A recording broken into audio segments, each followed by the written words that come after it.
Oi pessoal, nessa reta final de estudos para o Enem, eu tô aqui com uma aula que vai te mostrar tudo o que você precisa saber para mandar bem na redação.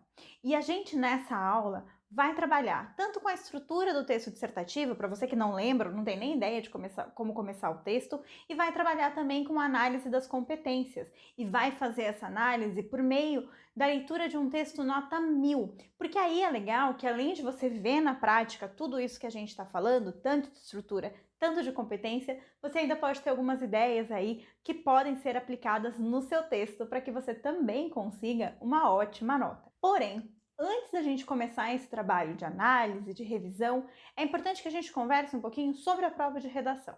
Porque a prova de redação, ela tende a dar muito medo na gente. E eu gostaria muito que você não lidasse dessa forma. Normalmente a prova de redação dá medo na gente porque nós pensamos que ela é uma prova muito subjetiva, que não se sabe o que esperar, quando na verdade não é bem assim. Eu peço que você entenda a prova de redação, sim, como uma prova muito objetiva. Mas Dani, se é um texto, várias pessoas podem corrigir, como é que eu vou saber que ela é de fato assim tão objetiva? Exatamente porque é muita gente corrigindo. No Enem, a gente tem em média 3 a 5 mil corretores espalhados pelo Brasil inteiro. Para que toda essa galera que está avaliando o texto consiga falar uma mesma língua, existe uma matriz de correção muito bem definida.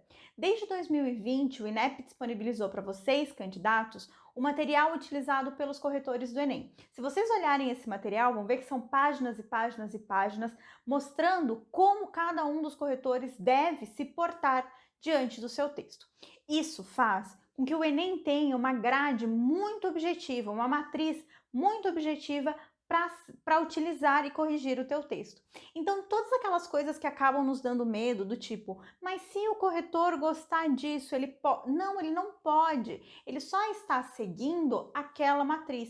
Se a gente pensar dessa forma, isso tende a já dar uma aliviada nessa pressão, de achar que o que a gente escreveu vai depender muito do outro. Não, na verdade, muito da nossa nota depende sim de você. Depende de você contemplar a estrutura e você contemplar as competências exigidas por essa matriz de correção. Então tentem lidar, tentem apagar esses fantasmas aí que circulam a redação. A mesma forma, o tema. Não é hora de tentar adivinhar o tema. O tema do Enem é sempre algo muito específico. Por mais que a gente tenha em algum momento conversado sobre parte desse tema, dificilmente a gente lidou com o tema especificamente. Um exemplo muito marcado, o tema do Enem de 2020, né? O tema de 2020 que foi o estigma relacionado às doenças mentais. Muitas vezes a gente falou assim, tal professor, tal pessoa acertou o tema porque falou sobre depressão, porque falou sobre doenças mentais. Depressão, doenças mentais não foram o tema do Enem. O tema do Enem foi o estigma relacionado às doenças mentais. E muitas vezes, se a gente está tão preso num outro tema, então, por exemplo, depressão, pode acontecer da gente tangenciar o tema no dia da prova, de tão preso que está tendo aquilo. Então, evitem essa pressão tão grande para tentar adivinhar o tema, para tentar saber do tema. Confiem em vocês. Vocês vão saber escrever sobre qualquer tema, e eu garanto a vocês. Por quê? Porque esses temas sempre têm um encaminhamento, um direcionamento para que você consiga escrever. Vamos pensar, por exemplo, um dos temas que foi considerado dos mais difíceis, que foi o tema do Enem 2016, os desafios educacionais dos surdos no Brasil. Se a gente pensasse, por exemplo, só na relação dos surdos, de fato, seria muito difícil da gente escrever. Mas, de novo, pensem no tema como um todo. O tema era desafios da formação educacional. Questões sobre escolaridade, sobre formação educacional, sobre educação, a gente tende a falar de maneira mais tranquila. Nós só precisávamos falar, então, dessas questões educacionais com esse recorte temático aí dos surdos para contemplar o tema. Então confiem que, independentemente do que aparecer no tema, vocês vão saber escrever. Esse momento, tentar ficar adivinhando o tema, tentar adivinhar o que vai cair na prova, tende a só deixar vocês mais ansiosos e vai ser pior. E se a gente começa agora, ficar estudando pelo tema, se chega no dia da prova e cai um tema que você nunca estudou, se você estava lidando com essa forma de estudar, tende você a perder o chão ali e não saber o que fazer. E isso não é o ideal, porque além de te atrapalhar na redação, vai te atrapalhar na prova como um todo. Então, o que eu te sugiro, e é o que a gente vai tentar te mostrar aqui nessa aula, eu te sugiro que você foque em saber muito bem as competências e saber muito bem a estrutura. Esses dois pilares vão fazer com que você consiga se adequar a qualquer tema, eu te garanto. E além de te fazer garantir um bom texto para qualquer tema, vai também te garantir mais segurança, vai te garantir que você não tem aquele branco na hora da prova que tanto nos dá medo, tá? Então, vamos nessa aula, então, como eu te disse, contemplar esses dois pilares, estrutura e competências, para que você consiga mandar bem na sua prova. E a primeira coisa que a gente precisa conversar para começar essa aula é sobre adequação ao tema. Já falei um pouquinho, então, sobre essa não necessidade de descobrir o tema, vamos pensar em como se adequar a eles. Primeiro, entendam que todos os temas do Enem, eles são formados por diversas partes e você vai precisar contemplar todas essas partes. Vou te dar um exemplo. Teve um ano que a gente teve vários tangenciamentos ao tema, que foi um ano que o tema era a persistência da violência contra a mulher. O que aconteceu nesse ano foi que muitos dos candidatos falaram apenas sobre a violência contra a mulher. Veja, eles perderam aí um pedaço do tema que era a persistência, recorrência, continuidade. Essa ideia de persistência precisaria aparecer no decorrer do texto. Então é muito importante que você sempre foque, antes de começar, em dividir esse tema para ter noção dele como um todo. Essa análise do enunciado também vai te ajudar a entender melhor o que se pede. Mas, de fato, você vai compreender o que se pede na relação entre o enunciado e os textos motivadores. Vou te dar um exemplo. No Enem 2019, nós tivemos como tema a democratização do acesso ao cinema no Brasil. Muita gente ficou assim, e agora? Eu vou falar sobre cinema, espaço físico, né, a sala de cinema, ou eu vou falar sobre cinema filme, sobre cinema arte? O que será que vale? Como é que a gente ia saber o que valia falar? A gente ia saber vendo pelos textos motivadores. Se vocês prestarem atenção nos textos motivadores desse tema, vocês vão perceber ali que um dos textos motivadores lida com a relação das artes, dos streamings, por exemplo, né, do filme enquanto película, né, do filme enquanto obra de arte, e a gente também tem um texto motivador que fala sobre o aumento das salas de cinemas no Brasil e está falando sobre o espaço físico. Se eu tenho essas duas formas de menção nos textos, o que eu posso inferir dali? Eu posso inferir que no meu texto eu posso falar de cinema, seja como espaço físico, seja como obra de arte. As duas formas são possíveis, as duas formas são muito tranquilas a gente abordar aí no nosso tema. Da mesma forma, o Enem 2020. O Enem 2020 pegou muita gente por conta de uma palavrinha, estigma. Estigma relacionado às doenças mentais na sociedade brasileira. A galera chegou na prova e pensou, meu Deus, o que é estigma e agora o que eu faço? O primeiro texto motivador trazia ali pra gente o significado da palavra estigma. Fiquem tranquilos, se isso acontecer, de ter alguma palavra ali que a gente tende a não entender muito bem, os próprios textos motivadores vão ajudar. Então, a compreensão do tema, ela sempre está relacionada a esse enunciado, né, a esse comando, que é um comando que vocês precisam prestar muita atenção, né, precisam lidar então com esse comando sabendo todas as partes dele para não deixar nenhuma parte de fora, mas precisam entender que os textos motivadores também direcionam o que deve ser escrito. E mais do que isso, os textos motivadores ajudam a gente a ter mais facilidade na hora de escrever. Esse exemplo que eu dei do cinema, eu acho que é um ótimo exemplo, né? A gente estava ali muito confuso sobre o que escrever, se só podia um, se só podia dois, e os textos motivadores falaram pra gente, mostraram pra gente que a gente podia escrever sobre qualquer forma de cinema. Outro exemplo, o Enem de 2018. O Enem 2018 teve como tema a manipulação do comportamento do usuário pelo controle de dados na internet. Mais uma expressão que a gente tinha dificuldade para entender o que era. Controle de dados, né? O que era esse controle de dados? Acho que uns 3 textos motivadores nessa proposta traziam para a gente a palavra algoritmo. Então, quando a gente via ali controle de dados, a gente percebe que, na verdade, esse controle de dados eram os algoritmos da internet. Então, de novo, mais uma vez, os textos motivadores ajudando ali no enunciado. É importante que vocês sempre vejam essa relação.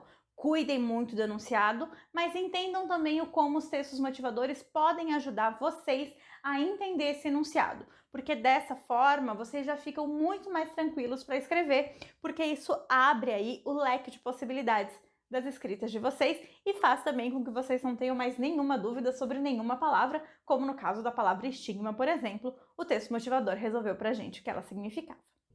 Compreendido o tema de redação, é hora da gente definir os objetivos. Pior coisa que você pode fazer na sua prova de redação do Enem é pegar, ler os textos motivadores, ler o enunciado e começar a escrever. Não! Nunca comece a escrever sem antes ter um bom planejamento do seu texto, sem antes ter um bom esqueleto do seu texto. Isso tudo vai fazer com que você não se perca na hora de escrever e vai te ajudar aí a contemplar melhor a estrutura determinada para esse tipo de texto.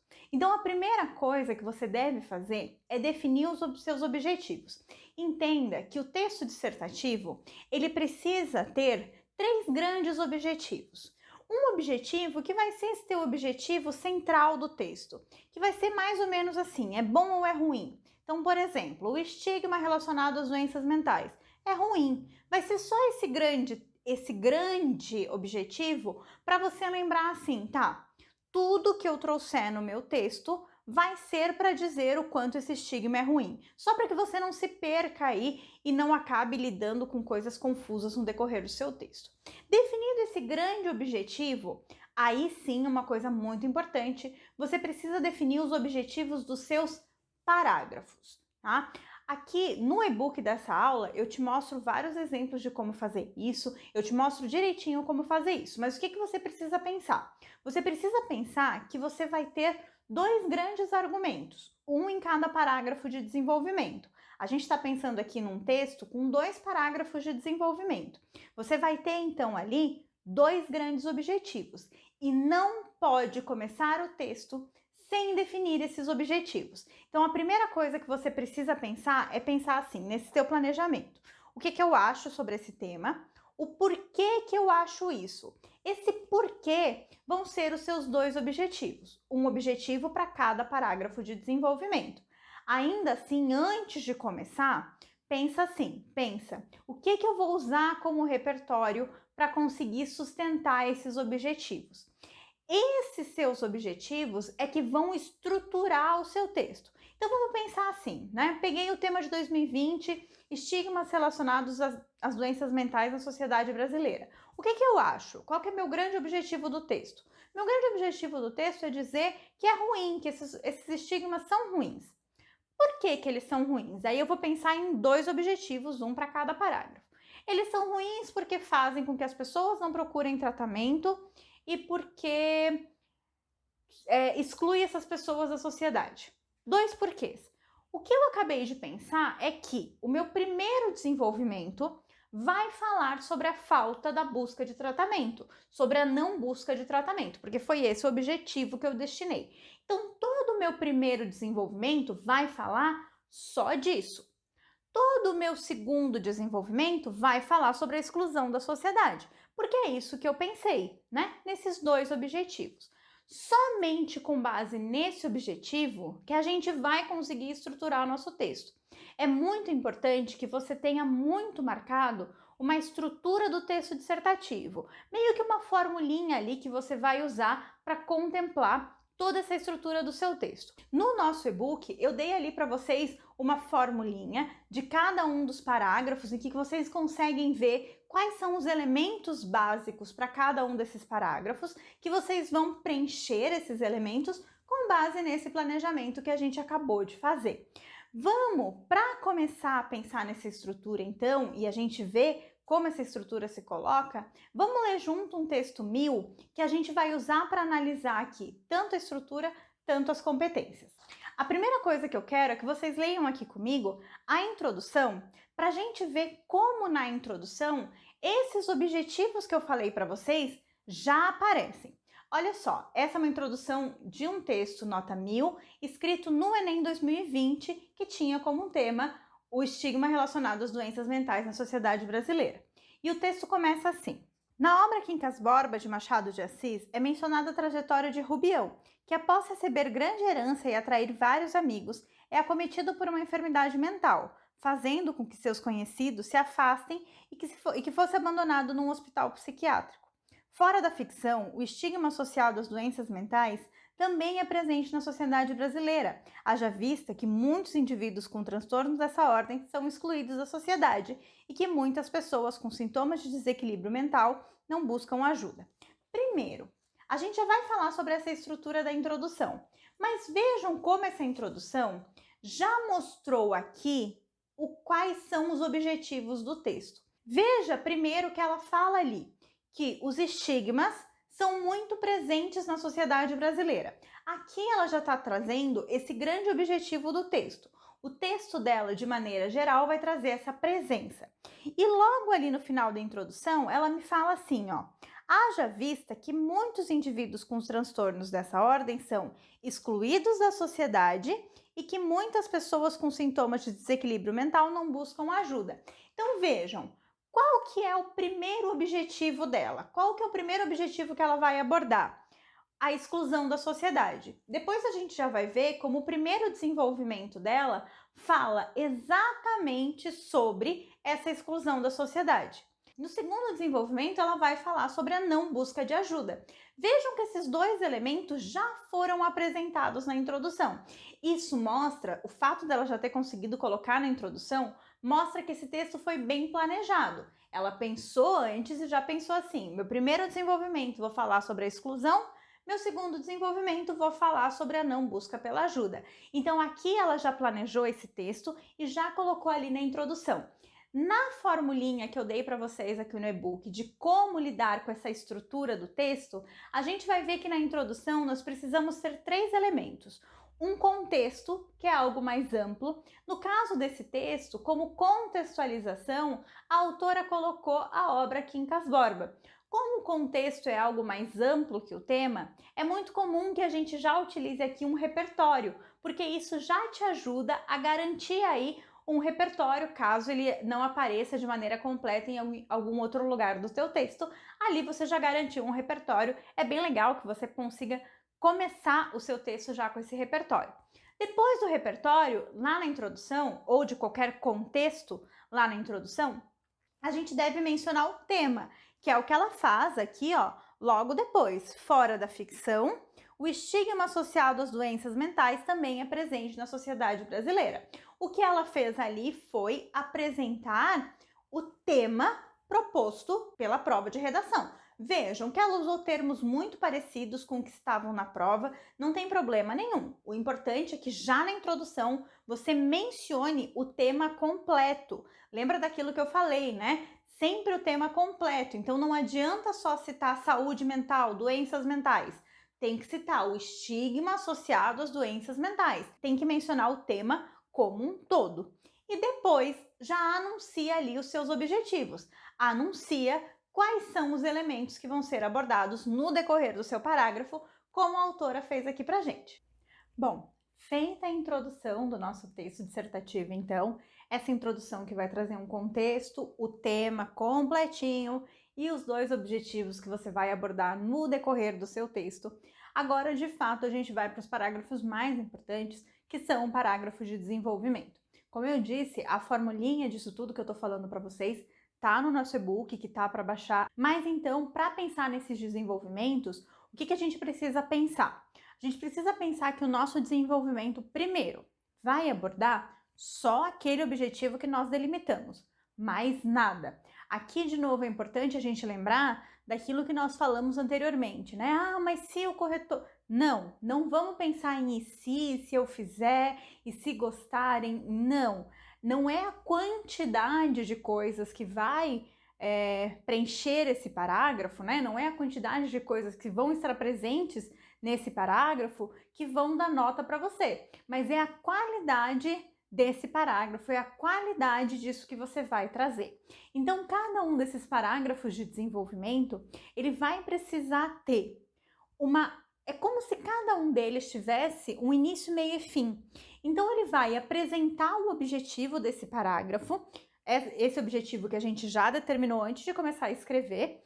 Eu vou afirmar esse objetivo do parágrafo, vou discutir esse objetivo, e aí nessa discussão eu preciso trazer tanto um repertório, né, de preferência um repertório legitimado, de preferência algum repertório aí de fora, mas se não der, pode ser um repertório de texto motivador também, lembrando de não copiar, obviamente, mas trazer as ideias vocês podem trazer. Vocês vão trazer ainda nessa discussão o comentário de vocês, então o repertório junto com o comentário, e depois conclui esse parágrafo fechando todas essas ideias e reafirmando esse objetivo. Vamos ver na prática, nesse texto 1000 que nós estamos lendo juntos, como isso acontece. Veja que o primeiro parágrafo dela fala assim: em primeiro lugar, é relevante destacar que o estigma associado às doenças mentais faz com que as pessoas acometidas por essas enfermidades sejam excluídas do meio social. Nesse sentido, Nice da Silveira, médica psiquiatra, revelou que muitas famílias se envergonham por terem um ente com transtornos mentais e optam por deixar de forma vitalícia e quase sem visitas em hospitais especializados. Desse modo, o preconceito com as doenças mentais na sociedade brasileira gera ocultação em clínicas médicas de pessoas que não se enquadram dentro de um perfil esperado de normalidade, engendrando a exclusão social. Vejam o que nós temos aqui nesse parágrafo. Lembra que eu falei que a primeira coisa que nós temos que fazer num parágrafo de desenvolvimento é afirmar o seu objetivo?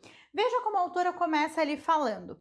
Em primeiro lugar, é relevante destacar que o estigma associado às doenças mentais faz com que as pessoas acometidas por essas enfermidades sejam excluídas. Lembra que ela já tinha me falado lá na introdução, e a gente viu que foi isso que ela planejou, que o primeiro parágrafo ia falar sobre exclusão? E de fato é isso que ela faz. Ela me anuncia que vai falar sobre exclusão e ela traz ali como repertório a Nice da Silveira, uma médica psiquiatra, dizendo que ela denuncia, né? Uma médica que denuncia que as pessoas muitas vezes, quando tem algum familiar acometido por alguma doença mental, essas pessoas acabavam internando os doentes em algum hospital e não os visitavam, enfim, os excluíam da sociedade.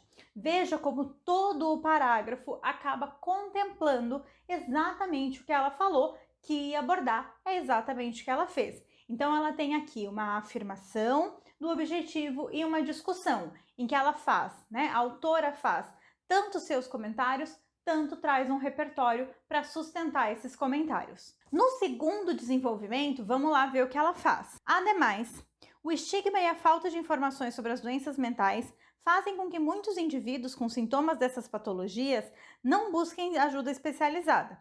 Nesse contexto, pesquisas aventadas pela Organização Mundial da Saúde revelam que menos da metade das pessoas com os primeiros sinais de transtornos, como pânico e depressão, procura ajuda médica por temer julgamentos e invalidações. Assim, o preconceito da sociedade brasileira com as doenças mentais faz com que a busca por tratamento por parte dos doentes seja evitada, aumentando ainda mais o índice de brasileiros debilitados por essas mazelas. De novo, lembra que ela havia me prometido, lá na introdução o que ela havia planejado, que o segundo desenvolvimento ia falar sobre a não busca por tratamentos? Vejam que é exatamente isso que ela fez. Esse parágrafo, ela começa, de novo, afirmando ali, né, que não se tem, as pessoas não buscam tratamento, ela faz essa afirmação, depois ela traz um repertório, que nesse caso é um repertório que estava nos textos motivadores, ela parafraseou os textos motivadores, tá? Ela trouxe aqui uma informação dos textos motivadores com as suas próprias palavras, por isso que não tem problema nenhum, tá? Isso não diminui a nota de forma alguma, não é considerado uma cópia. Então ela trouxe ali um repertório de texto motivador e comentou o quanto isso é problemático, porque tende a fazer com que essas doenças cresçam ainda mais no país. Então vejam, ela trouxe então 2 parágrafos que trazem essa estrutura muito próxima do que eu falei para vocês. Afirma qual é o objetivo do parágrafo, discute esse objetivo com a tua opinião e com o repertório e conclui reafirmando o objetivo. Isso tudo mostra aquele planejamento que ela fez. Isso só é possível com base naquele planejamento. Por isso que eu tô batendo tanto nessa tecla, tá? Não deixem de planejar o texto de vocês antes de escrever. É importante que vocês tenham esse esqueleto bem feito para conseguir dar conta aí de um bom texto. Por fim, a gente tem o parágrafo de conclusão. O parágrafo de conclusão, ele precisa retomar as ideias e trazer uma proposta de intervenção. No caso do nosso texto, do texto que a gente está analisando, a autora ela faz a sua conclusão assim, ó. Portanto, é necessário que o Estado, junto com o Ministério da Saúde, informem a população sobre o que são, de fato, as doenças mentais e a importância do tratamento para que o estigma associado a elas finde.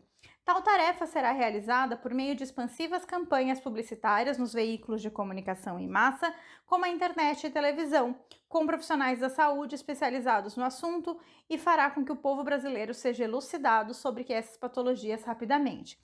Sendo assim, episódios de abandono e preconceito associados a transtornos mentais, como o de Rubião, estarão apenas nos livros.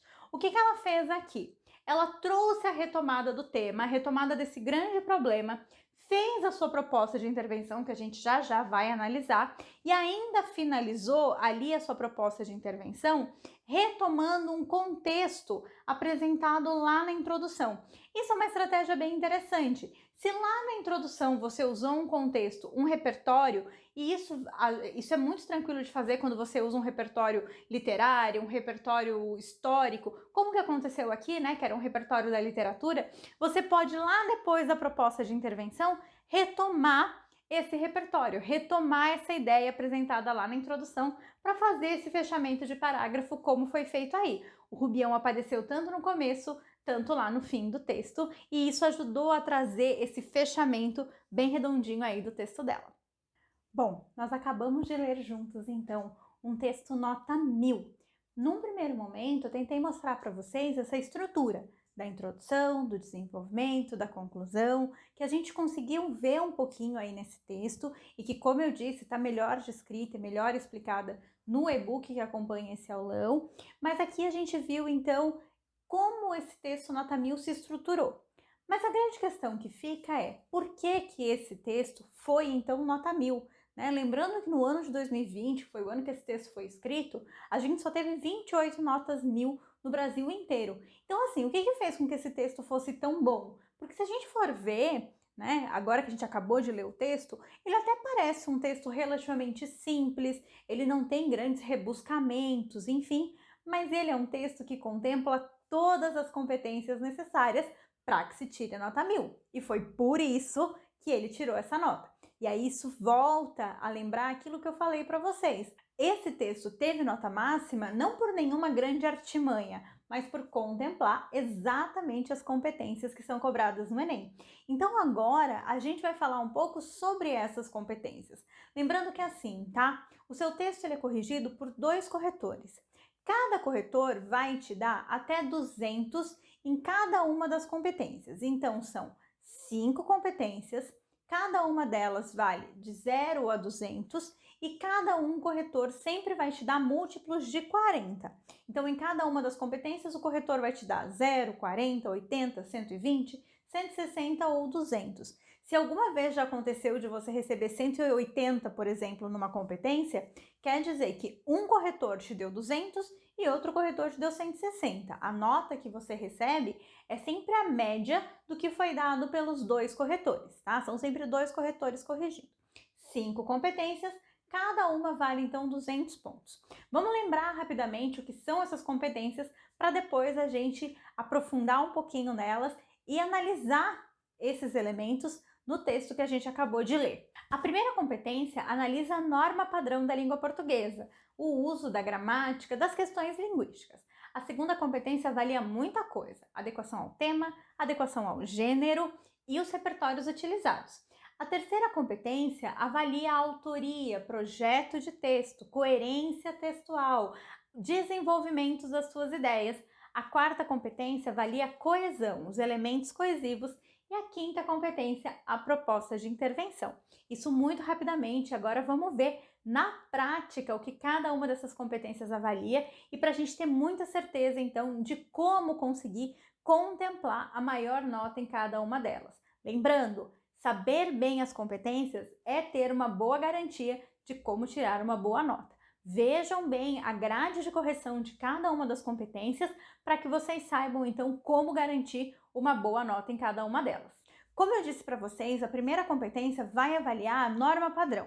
Para que a gente consiga tirar a nota máxima na competência 1, é importante que a gente tenha no máximo 2 desvios de norma padrão, no máximo, e somente uma falha de estruturação sintática. O que a gente percebe então? Essa não é uma competência muito fácil, considerando que só 2 errinhos ali em 30 linhas não é das tarefas mais fáceis, eu sei. Mas a melhor forma de dar conta dessa competência é com uma boa revisão do seu texto. É comum que a gente esqueça ali um acento, esqueça uma vírgula na hora de escrever, e daí a importância de uma boa revisão. Eu estava falando até há pouco de um bom planejamento. Sim, é importante um bom planejamento, faz a escrita, mas depois também é importante uma boa revisão, sobretudo em função da competência 1. Eu sugiro, inclusive, que essa revisão seja feita de maneira distanciada. Como assim? Eu sugiro que você, no dia da prova, chegue na prova, veja o tema, faça o seu planejamento e faça o rascunho. Primeira coisa da sua prova, do primeiro dia de prova do Enem, redação, faz o rascunho. Depois vai fazer outra prova, vai fazer a prova de linguagens, vai fazer a prova de humanas para esquecer o teu texto. Dá um tempinho nessas outras provas e aí volta para revisar o teu texto. Assim você consegue revisar o seu texto de maneira distanciada. Isso tende a ajudar você a fazer uma revisão melhor. E isso, então, te ajuda na competência 1, porque a competência 1 vai avaliar norma padrão, tá? O uso padrão da língua escrita do português. Aí é importante, tá? Linguagem escrita. A gente não precisa lidar com nenhum excesso de formalidade, palavras difíceis, palavras diferentes. Não precisa ficar decorando palavras que você não usa. Não precisa disso. A gente viu esse texto, nota 1000 que nós lemos, vocês reparem que ele tem um vocabulário até bastante simples. Ele é um texto simples de ler, ele é um texto fácil de ler, ele não tem aí grandes rebuscamentos linguísticos, mas também ele utiliza de uma linguagem formal escrita. Não dá para utilizar gíria, não dá para utilizar coloquialidades, não dá para utilizar termos da linguagem falada, né, no nosso texto. Então, tomando cuidado com isso, tá tudo certo. Tomem cuidado ali com as questões gramaticais e fica tudo tranquilo. Em todas as competências nessa aula, a gente vai analisar o texto, mas a competência 1 não tem muito que a gente analisar, porque a competência 1 ela é, na verdade, a ausência de erros gramaticais. Mas eu queria aproveitar essa competência 1 para te chamar a atenção de 2 coisas no texto que a gente leu.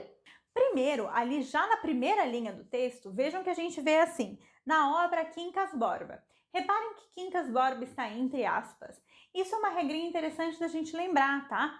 É comum que a gente utilize nomes de obras entre aspas. Então, como a gente usa muita obra, né? Seja um filme, seja um livro, seja uma série, para utilizar como repertório do nosso texto, é interessante que vocês sempre lembrem de colocá-lo entre aspas. Isso ajuda ali a marcar bem esse repertório legitimado e ajuda também essa questãozinha de uso da língua escrita, que é colocar o nome da obra entre aspas, sempre tentem colocar ali. E também o nome da obra vai ser com letra maiúscula, como ela colocou ali, né? Como é o nome dessa obra, ficou com letra maiúscula e entre aspas. Só para chamar a atenção de vocês, para não esquecerem disso. Também queria chamar a atenção numa palavra que apareceu lá no final, lá na primeira linha da conclusão, que é a palavra Estado. Vou só chamar a atenção porque essa é uma palavra que a gente usa muito na redação. E esse Estado aqui, ó, enquanto poder estatal, é com letra maiúscula, não esquece disso, tá? Essa diferenciação de maiúscula e minúscula também é contada como desvio, né? Então, se eu for escrever Estado, escrever com letra minúscula, esse Estado, que significa o poder estatal, que é o governo, o estado, se eu escrever ele com letra minúscula, vai ser considerado um desvio, tá? E ser descontado lá na competência 1. Então, só queria chamar a atenção porque esse é um termo que a gente utiliza muito na redação. Vale a pena lembrar desse estado aí com letra maiúscula. A segunda competência que vai ser avaliada é a competência 2, que vai dar conta de muita coisa. Eu acho que ela é a mais importante aí das competências que a gente precisa saber para a redação do Enem. Ela vai avaliar a adequação ao tema, a adequação ao gênero e o seu repertório. No que diz respeito à adequação ao gênero dissertativo argumentativo, para contemplar a competência 3, você só precisa ter um texto que tenha introdução, desenvolvimento e conclusão.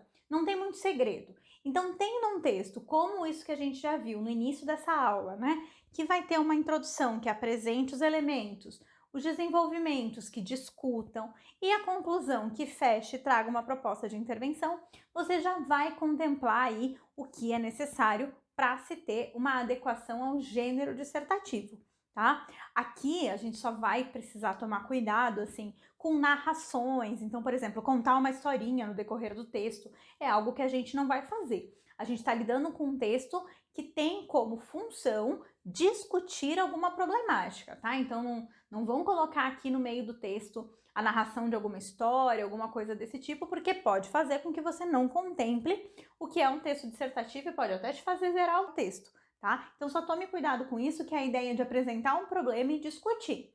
Feito isso, você, né, com introdução, desenvolvimento e conclusão, se adequou ao gênero. A adequação ao tema, a gente até já falou um pouquinho em outros momentos dessa aula, né? Nós falamos um pouco a importância de lembrar que o tema do Enem ele é formado por muitos aspectos. Então, se a gente for reparar no texto que nós estamos lendo, vamos ver. Vejam primeiro que já na introdução, ela menciona, como eu já falei para vocês, logo depois de apresentar o contexto, ela apresenta, fora da ficção, o estigma associado às doenças mentais também está presente na sociedade brasileira. Então vejam que ali ela já traz essa relação de trazer todos os elementos do tema. O estigma, as doenças mentais e a sociedade brasileira. E ela não para por aí, porque se a gente for ver logo no primeiro desenvolvimento, ela já marca ali, ó, doenças mentais, logo na primeira linha do primeiro desenvolvimento, né? Ela tem em outros momentos a palavra estigma, em outros momentos ela fala de Brasil. Ela pegou essas três partes, estigma, sociedade brasileira e doenças mentais, e foi trazendo ela no decorrer de todo o texto. Se você mencionar o tema todo uma única vez, já é o suficiente para você não tangenciar o tema, tá? Então, assim, presta muita atenção já na introdução, já coloca, porque aí você não tem problema nenhum em tangenciar o tema. Tem que tomar muito cuidado com isso, mencionar o tema inteirinho em pelo menos um momento. Mas o ideal é que você faça como essa autora fez, pegue essas partezinhas do tema que você conseguiu dividir e vá trazendo ela aí no decorrer do seu texto em momentos distintos. Dessa forma, você vai sempre contemplar o que o tema está pedindo, você vai sempre voltar aí para o seu eixo da discussão e isso vai te ajudar também a não te perder no momento da tua discussão, a não te perder no momento que você está escrevendo, tá? Então, pega o tema, separa ele nas partezinhas, entende quais as partes que formam esse tema e vai colocando ali no decorrer do teu texto em todos os parágrafos. Assim, você vai conseguir contemplar o gênero, como nós já falamos, e também o tema. E a competência 2 não avalia só essas duas coisas, ela avalia também o repertório que nós utilizamos. Tá vendo que o repertório é uma partezinha só de uma competência? Muitas vezes a gente acha que o repertório é o que vai fazer com que a gente tire muita nota ou pouca nota, mas não. Na verdade, o repertório ele só é avaliado aqui na competência 2, tá? O repertório ele vai te dar aí no máximo 120 pontos. Tá? Ele não vai mexer mais que isso na tua nota. Então, não precisa ficar tão preocupado assim do tipo, meu Deus, e se não tiver nenhum repertório? Se não tiver nenhum repertório, vai com texto motivador mesmo que tá tudo certo. Se você tiver um repertório legitimado, obviamente, você vai subir um pouquinho essa nota. Mas o repertório ele só é avaliado aqui, tá? Tem muitas vezes que as pessoas me falam assim, Dani, eu tirei uma nota tão baixa porque eu não tinha repertório. Mas calma aí, mais baixo do que 800 não é só por conta do repertório, tem outras coisas. Por isso que é importante a gente saber de todas as competências, tá? Repertório não salva a redação. O que salva a redação é saber a estrutura e saber as competências. Por isso que a gente está vendo isso nessa aula. Mas então, a competência 2 também avalia os repertórios. E o Enem vai ter 3 tipos de repertório: repertório não legitimado, repertório de texto motivador e repertório legitimado. O que mais vai valer pontos, obviamente, são os repertórios legitimados, que são aqueles que foram legitimados por alguma área do conhecimento. Mas aí a nossa grande saída é: filmes, artes, também são áreas do conhecimento, tá? Então não tem problema nenhum, por exemplo, você usar um filme que você viu, e não vai valer menos do que usar um filósofo, por exemplo, tá? Tudo isso é legitimado por uma área do conhecimento, tudo isso vai aí poder te dar as maiores notas na competência 2. A grande questão que a avaliação do repertório tem é que ela não tem média. Vai ser avaliado o repertório mais alto que você tiver. O exemplo do nosso texto aqui é bem interessante. Na introdução, a gente vê que a autora usou Quincas Borba.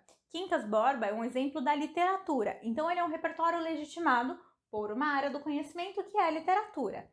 É um repertório desse que vale mais pontos. No primeiro desenvolvimento, ela também usou um repertório legitimado, que foi o da Nise da Silveira, que é uma médica psiquiatra. Medicina, uma área do conhecimento, está legitimando esse repertório. Então, ela usou aqui 2 repertórios legitimados. E no segundo desenvolvimento, ela usou um repertório de texto motivador, que é um repertório que, se só ele for usado, vai te dar no máximo 120 pontos na competência 2. Mas, como eu disse, não tem média.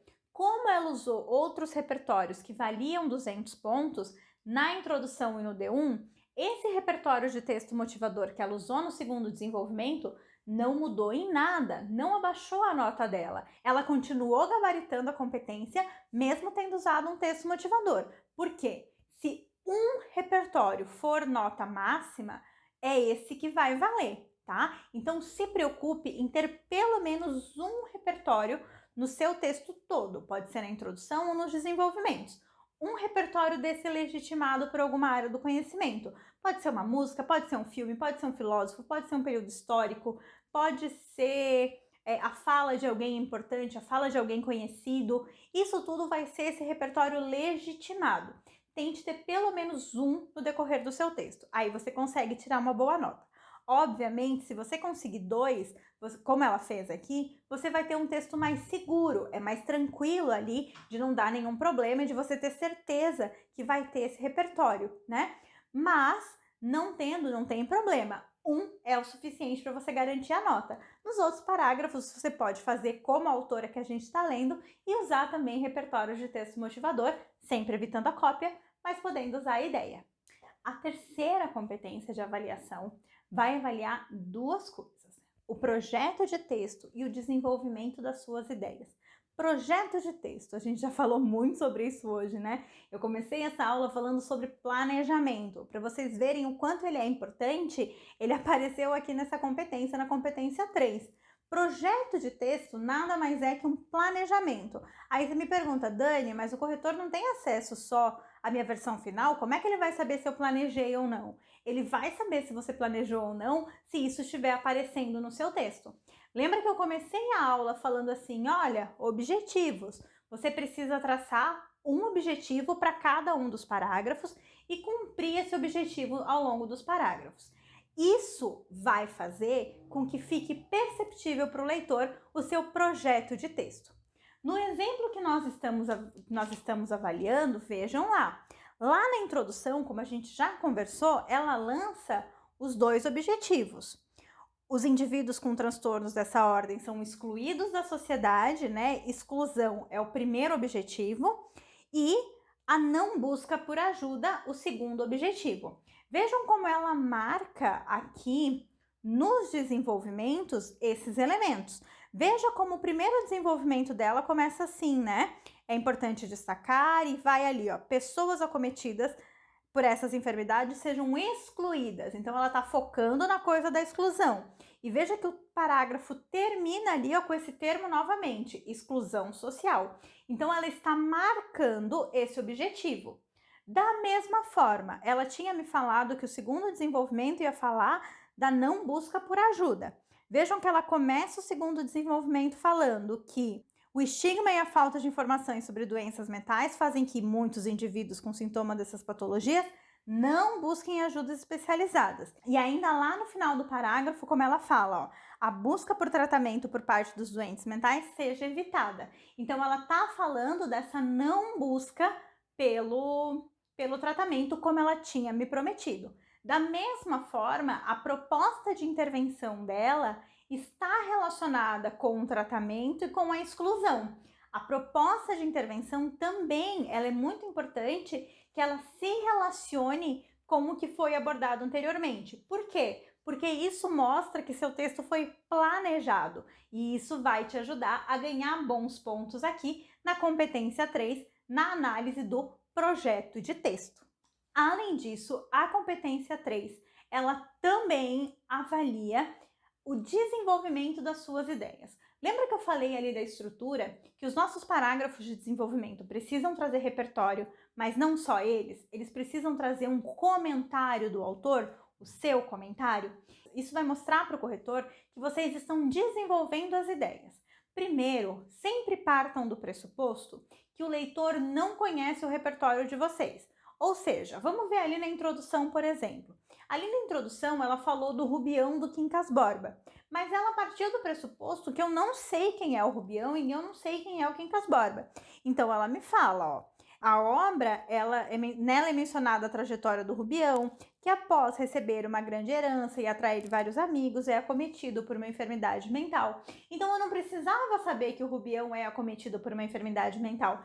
Ela me apresenta essa informação. Sempre apresente o seu repertório partindo do pressuposto que o leitor não o conhece, mesmo se for um repertório de texto motivador, tá? Sempre parta do pressuposto que o leitor não conhece para conseguir explicar ele um pouquinho. Além de explicar o seu repertório, é importante que você comente esse repertório, porque é esse comentário que vai aí te ajudar a desenvolver as suas ideias e daí ir bem na competência 3. No caso do texto que a gente está analisando, olha ali, ó. Olha no primeiro desenvolvimento, por exemplo. Depois que ela apresentou ali a Anice da Silveira e falou que ela denunciava que as pessoas eram abandonadas em hospitais, vejam que ela fala assim, ó. Desse modo, o preconceito com doenças mentais na sociedade brasileira gera ocultação em clínicas médicas das pessoas que não se enquadram dentro de um perfil esperado de normalidade. Tá vendo que isso é um comentário dela? Essa relação de que assim, olha, existe um padrão do que é normal e essas pessoas que são excluídas, elas são colocadas como se estivessem fora desse padrão. Isso é um preconceito da sociedade brasileira. Ela traz aqui algum comentário que mostra que ela não usou o repertório só por usar, mas ela está comentando, ela está desenvolvendo esse repertório. E isso ajuda aqui na pontuação da competência 3. Da mesma forma, no segundo desenvolvimento, vejam que lá no final, por exemplo, ela, quando fala da busca pelo tratamento ser evitada, ela fala assim, aumentando ainda mais o índice de brasileiros debilitados por essas mazelas. Né? Então veja aqui como ela está falando assim, olha, isso pode aumentar ainda mais o problema. Isso é autoral, isso é um comentário da autora, isso é autoral, isso vai mostrar esse desenvolvimento das ideias que é tão importante aqui para a competência 3, que é essa competência que avalia esse desenvolvimento das ideias e o projeto de texto. A quarta competência de avaliação aí do seu texto vai avaliar a coesão do texto. Para avaliar essa coesão, algumas coisas são levadas em conta. O uso do conectivo, e aí é importante, tá? A gente já vai ver no nosso texto os conectivos que a autora usou, mas tem uma coisa importante. Evitem repetir conectivos. No nosso e-book tem uma tabela de conectivos para vocês. Deem uma olhadinha nelas ali para evitar a repetição de conectivos, tá? A repetição de conectivos ela vai ser problemática porque ela pode tirar ponto aí de vocês na competência 4. Ela vai pensar então nesse uso dos conectivos, vai pensar também na referenciação dos termos e na repetição. Aí aqui a gente precisa tomar um cuidado com uma coisa. Vocês têm muito medo da repetição das palavras. A repetição das palavras, ela só vai ser um problema se ela for considerada viciosa. Se vocês já perceberam, por exemplo, no texto que nós estamos lendo, que é um texto 1000, a expressão doenças mentais foi utilizada várias vezes. E mesmo assim, esse texto foi 1000. Foi 1000 porque não é nenhum problema repetir a expressão doenças mentais.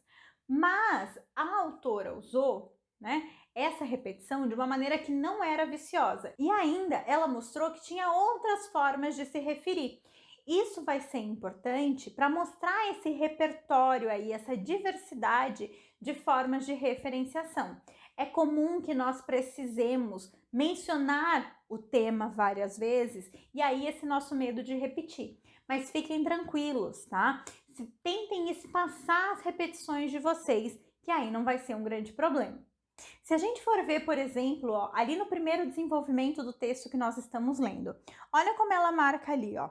Na primeira linha, doenças mentais, depois ela se referencia com essas enfermidades.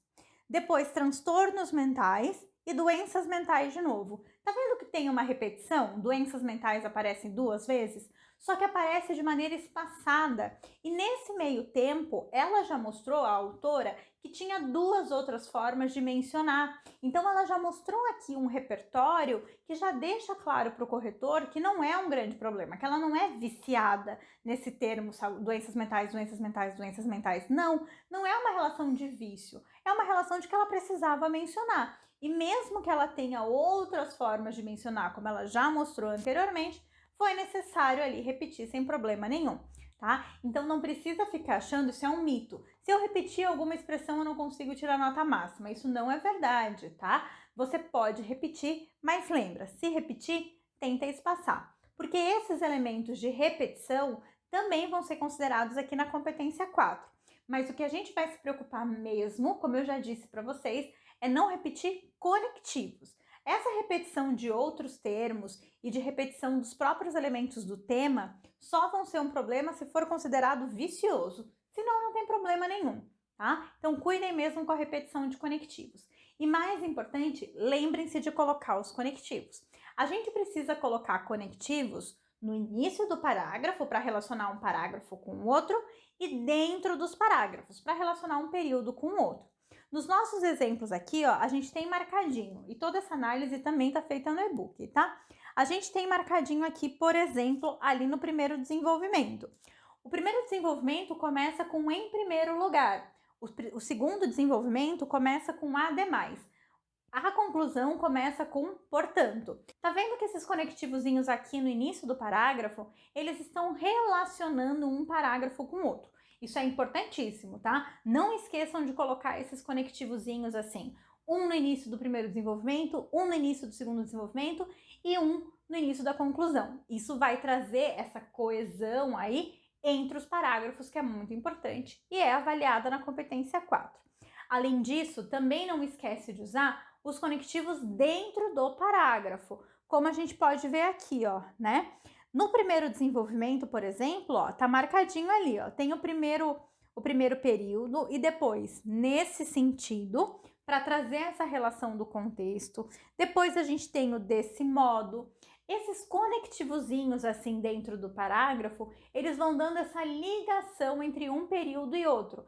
Então, um mostra que eu tinha um contexto e desse contexto eu vou trazer um exemplo. Utilizem esses conectivos aí para ajudar vocês a construírem, a costurar esses elementos aqui dentro do parágrafo. Como eu disse, no e-book tem uma tabelinha de conectivos lá para vocês para auxiliar nesse repertório aí de conectivos para que vocês consigam colocar dentro do texto de vocês. Mas não esqueçam, sempre um no início de cada parágrafo, né? D1, do D2 e da conclusão.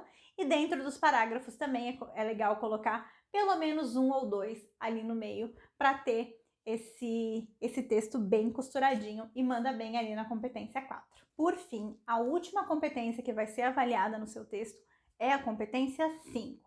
A competência 5 pede que você faça uma proposta de intervenção, ou seja, que você traga algum elemento para minimizar o problema apresentado.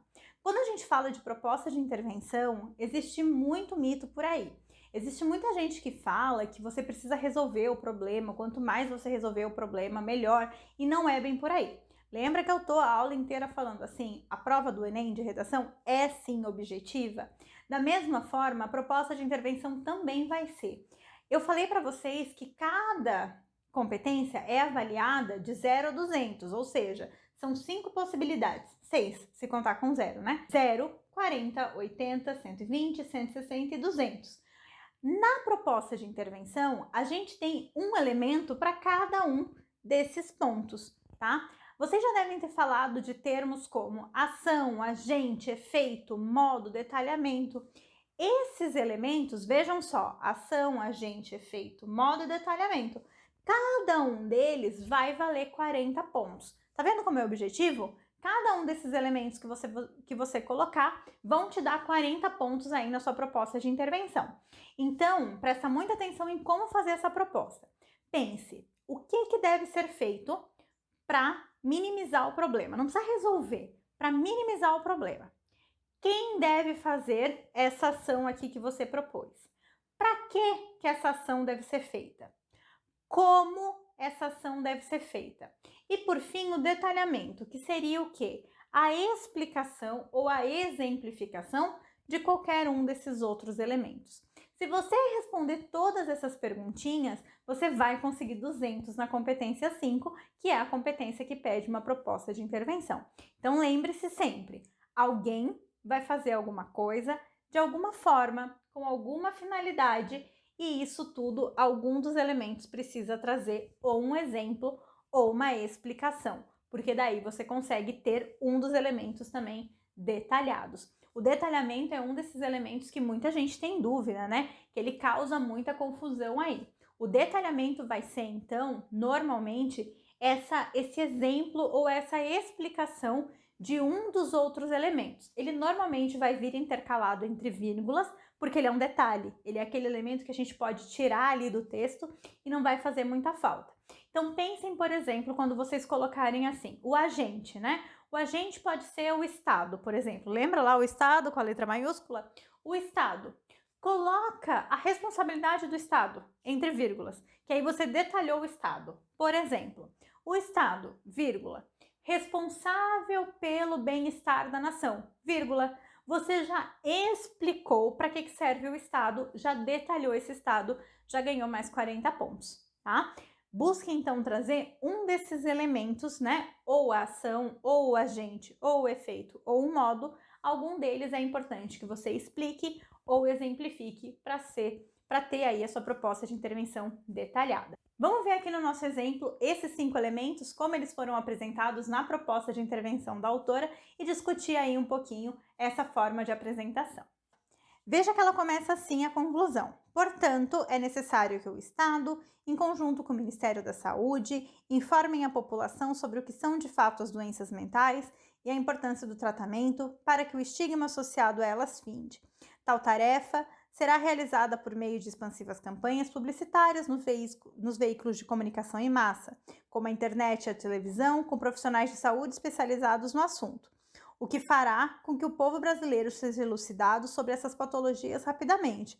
Sendo assim, episódios de abandono e preconceito associados a transtornos mentais, como o de Rubião, estarão apenas nos livros. Vamos lá. Primeiro, veja que ela começa ali o Estado em conjunto com o Ministério da Saúde.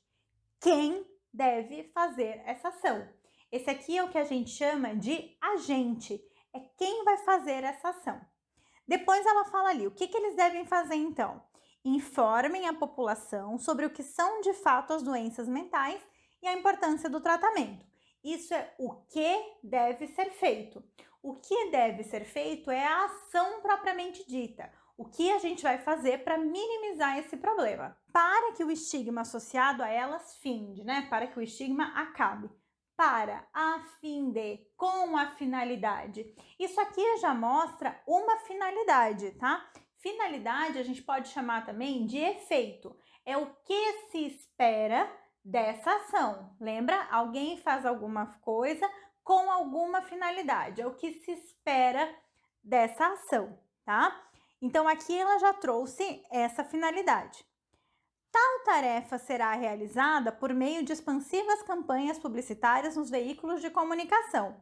Como essa ação vai ser feita? Como essas informações vão ser feitas? Com campanhas publicitárias expansivas. Isso é o como vai ser feito, é o modo dessa ação. Depois, veja que ela exemplifica esses veículos de comunicação em massa, como a internet e a televisão, com profissionais de saúde especializados no assunto. Isso aqui tudo é uma exemplificação desse modo, ou seja, esse é um detalhamento do modo. Lembra que o detalhamento ele pode ser sobre qualquer um dos outros elementos. Esse é um detalhamento do modo ou do meio de realização dessa ação, tá? Depois ela ainda fala assim, ó. O que fará com que o povo brasileiro seja elucidado sobre essas patologias rapidamente? Aqui, novamente, ela trouxe mais uma finalidade. Não tem problema, tá? Ela acabou trazendo duas finalidades. Se trouxesse uma só, não faria diferença. Ela trouxe duas, mas só conta uma vez. Ela ganhou 40 pontos aí com as duas juntas, tá? Se tivesse só uma, seria 40 pontos da mesma forma, porque cada um desses elementos só é contabilizado uma vez. Por isso que é importante que você tenha os 5, tá? A ação, o agente, o efeito, o modo e o detalhamento. Por isso que é importante ter os 5, porque eles só são contabilizados uma vez. Mas tudo bem, ela trouxe mais uma finalidade e trouxe mais um detalhamento, porque no final ela coloca assim: sendo assim, episódios de abandono e preconceitos associados aos transtornos mentais, como os de Rubião, estarão apenas nos livros. Ela trouxe uma consequência desse efeito. A consequência do efeito é também uma forma de detalhamento, que é quando você detalha o efeito, né, ou a finalidade da sua proposta de intervenção. Então, ela trouxe aqui para a gente uma proposta completa e, por isso, atingiu nota máxima. Veja, ela fez apenas uma proposta de intervenção. Quando a nossa proposta de intervenção contempla todos os elementos do nosso texto, no caso dela, o não tratamento e a exclusão, a proposta de intervenção dela deu conta de intervir nesses dois elementos que foram abordados. Quando isso acontece, eu posso ter uma única proposta de intervenção, que é o que ela fez aqui, tá? A gente só vai fazer duas propostas de intervenção se eu tiver dois elementos muito diferentes, dois objetivos muito diferentes aí no decorrer do meu texto, e aí eu preciso fazer uma proposta de intervenção para cada objetivo, se uma só não der conta de minimizar, né, de intervir aí nos dois. Mas se não, uma proposta é o suficiente desde que ela tenha, lembre-se dessa objetividade, desde que ela tenha os 5 elementos: ação, agente, efeito, modo e detalhamento. Uma proposta com esses 5 elementos é uma proposta de 200 pontos, como foi aqui nesse exemplo. O que eu tentei te mostrar aí com essa análise de texto, com essa revisão da estrutura e a revisão das competências, é tudo que você precisa saber para mandar bem na prova de redação. Não precisa ficar criando novos fantasmas. Saber esses elementos são essenciais. Então pega ali o material que o INEP já disponibilizou para vocês, deem uma olhada nas competências em cada uma delas. Aqui no e-book deste aulão eu tenho um resumão para ti de todas as competências e de toda a estrutura, e eu te garanto que só com isso, estrutura e competências, você consegue sim uma ótima nota do Enem. Não precisa ficar pensando em tema que vai cair, em repertório para decorar, em palavra-chave, não precisa. Você dá conta de escrever sabendo bem as competências e a estrutura.